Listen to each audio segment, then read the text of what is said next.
You see this? Muhammad's genealogy and Jewish and Muslim sources.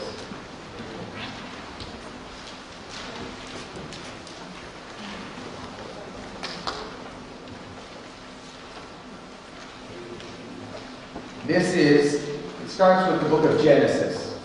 This is the part of the book of Genesis that nobody likes to read. It's the begats section.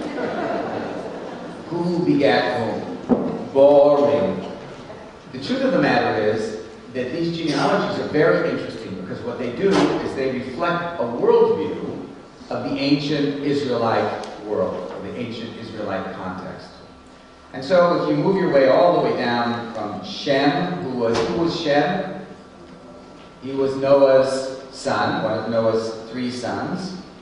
And he lived 100 years old, which is not important. And then here you see this whole movement down until you get to Milcah, Bat Haran, the father of the name of Haran, the father of Milcah and Yiscah, and Sarai, who is the wife of Abraham. Okay, so now I want you to turn the page. This is to Abraham. We get to Abraham. On the next page, you see a genealogy that's found in what is called the Sirah, or the official biography of the Prophet Muhammad. It's called Asira Nabawiyya in Arabic. This is an 8th century text written to publicize the life of Muhammad from his earliest period until his death. And the very beginning of that book, by the way, like the beginning of the book of Matthew, which traces Jesus' genealogy all the way back to David, we find a genealogy of Muhammad that traces his kinship line all the way back to Abraham. So now I want you to turn to the last page, which has 3 columns.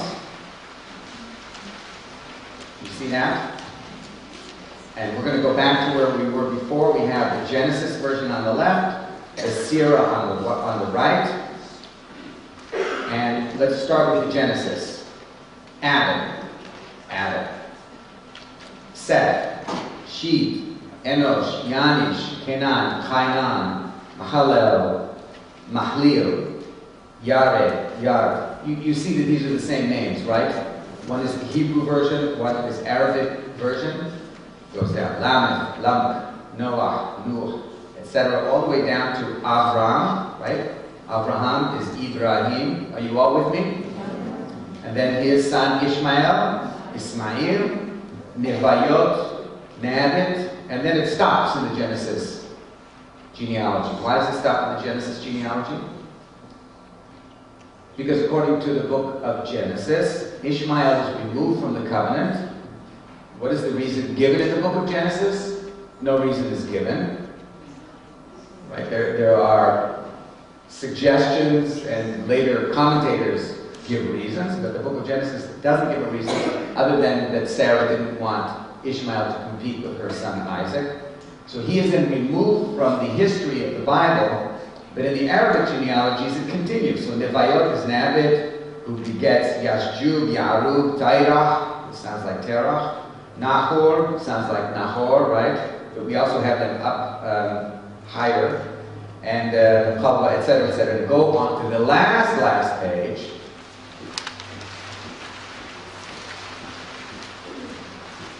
Four from the bottom. Qusay, Abdul Manaf, Abdullah, and then Muhammad.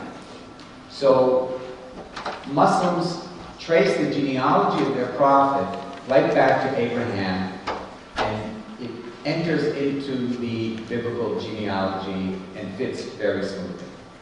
Now, as a cold, cool, calculating academic, I look at this material and I say, there's no proof that this is accurate. There's no proof that any of the biblical genealogies are accurate either. So what we're looking at, and from my perspective, as someone who is studying this material, it doesn't really matter whether they're accurate or not. What's important in terms of the way they actually function in the world today is how people feel about it. How do Jews feel about the genealogy of Abraham and Jewish connections with Abraham? How do Muslims feel about the genealogy of Muhammad and how they connect with Muhammad and the family of Muhammad? The great prophet of Islam. And what's particularly fascinating about this, and I think important to keep in mind, is that Muslims really wanted from the very earliest period to be associated and felt that they were deeply associated with the thrust of biblical history, biblical monotheist history, where Islam is simply a continuation of the trajectory of monotheism that found itself moving through the world in history through the Tanakh, the Hebrew Bible, through the New Testament within the Christian community, and then continuing in the Quran as well. So in the Quran, you find stories, you find characters that are known in the Tanakh, in the Hebrew Bible, and also in the New Testament. Abraham, for example, is mentioned some 100 times or so in the Quran, in some 20 chapters. Moses is mentioned more often in the Quran. You might think that Muhammad, the prophet of Islam, would be mentioned more than all of them, but he's actually mentioned almost never. He's only mentioned, I think, 5 times in the Quran.